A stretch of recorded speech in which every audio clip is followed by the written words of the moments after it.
Hello and welcome to Meandmygolf TV and welcome to a very cold morning here at the Asprey. I'm Andy Proudman. Today we're going to be showing you how to strike your irons better, get rid of the duff and get rid of the dreaded shank. I'm Piers Ward, let's take charge of your game.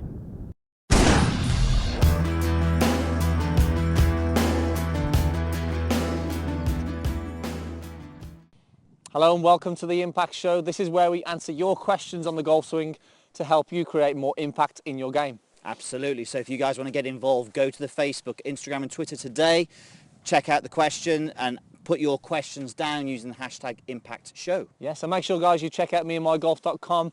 and new updates to the website, Piers, are now live, so make sure you go and take a look at the new videos. 5 new videos a week, 5 new videos a week. So take a look and let us know your thoughts with that, would be great. Okay, we have a Facebook question today from Ian Webber asking, well, the question was actually, the topic, Piers, was iron contact. We had over 40 comments for this, so it was quite a tricky one to pick. Thank you. But Ian Webber's asking, Piers, he's saying that he's getting some big divots before the golf ball and even getting a shank now and again. Okay. Can we help? Hashtag take charge, hashtag impact show. Good man. That's hard to say all that, isn't it, really? So whenever we get a question from someone, it's very difficult to sort of, obviously we can't see the golf swing. Yeah.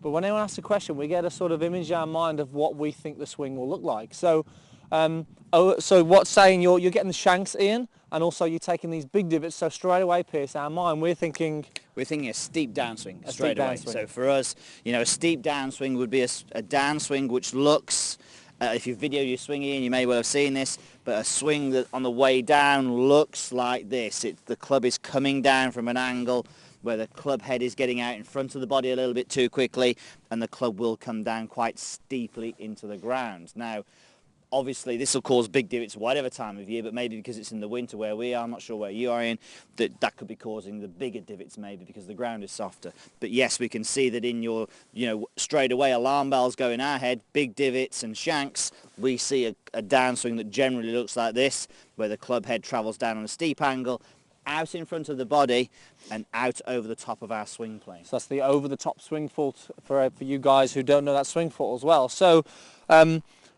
very simple. That I mean, this is one of the most common that we see, Piers. Often causes the slice, but it has a real issue on the contact as well. Yeah. Now, we often use the analogy talking about how a plane would land, Piers, in terms of how we want to strike the golf ball. Now, imagine a plane coming into land, it's coming at a sort of an acute angle. Now, at the moment, if your club head is a plane, Ian, it is crash landing into the ground. Yeah. So we need to have that club head coming in a lot shallower. So, Piers, what do we like to see, or what do we want to see, or in the backswing and downswing with the swing plane? Yeah, interesting you mentioned the backswing there, Andy, because we don't know what the backswing is doing, but it could be steep as well. Yeah. So we could have a backswing, which goes up and then down on the same path.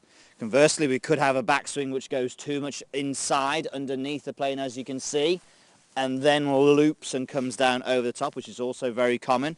So what we are after is, let's see if we can actually marry them up best we can. So if we can get a backswing which is more on plane, so it'll feel maybe more rounded to you, maybe.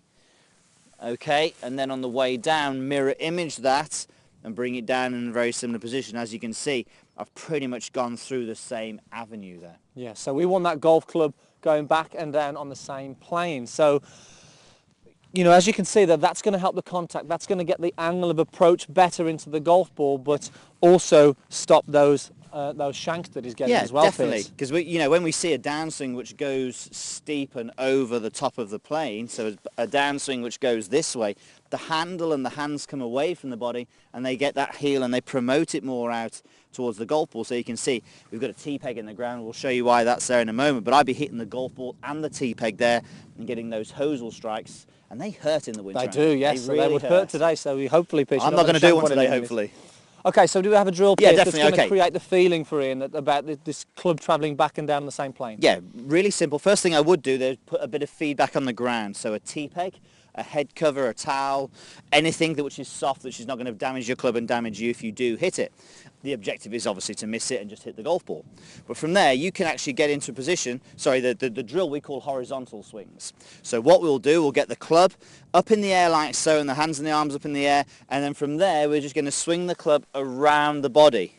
Now you'll notice from here, and when you do this yourself, Ian, you'll find it a lot easier to get the club head and shaft going back and through on a similar arc on the backswing and on the through swing.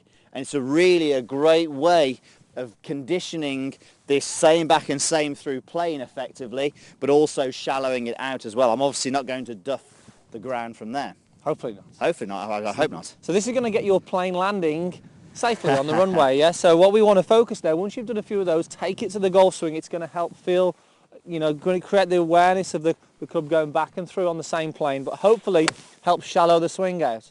So you can see there, Pierce picked that off really cleanly off the top of that tee without that crashing down into the ground. And whenever we get that shot, it's so destructive, Pierce, because the ball literally can go sort of 20, 30 yards, and there's another shot gone, and all of a sudden, the contact is being the issue in making those numbers high on the golf course. Absolutely, and it's interesting that on that shot there, I kind of hit it about here.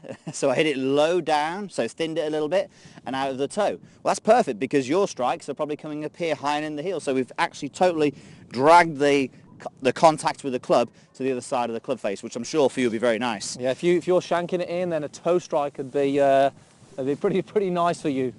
Also notice the tees, they've got the golf ball teed up as well. That again, if I come down steep, again you're going to get it high on the face. It's not going to feel very nice. So this is another way of really shallowing out the downswing.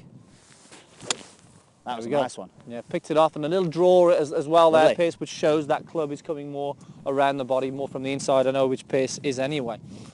Okay, so hope that helps you guys understand sort of, what your potential bad shot is being caused by. If you are too steep, or if you are getting the shank and those golf shots, we are definitely coming over the top. And there's a great drill there, horizontal swings. You're absolutely right. As soon as you tell us what your bad shot is, we've got an idea what's causing it. So we can actually just go through some checkpoints for you, and hopefully that's what we've done for you, Ian. So a bit of feedback on the ground, horizontal swings, make sure you give that a go. Hope that helps, Ian. And thanks for all the questions on Facebook, Twitter and Instagram. Make sure you get involved next week. And tomorrow, Pierce, we have Skills and Drills. Drills. That's our new segment, so make sure you check that out, where we've got exciting skills and drills for you tomorrow. Thanks again, guys, and we'll see you next time. Thanks.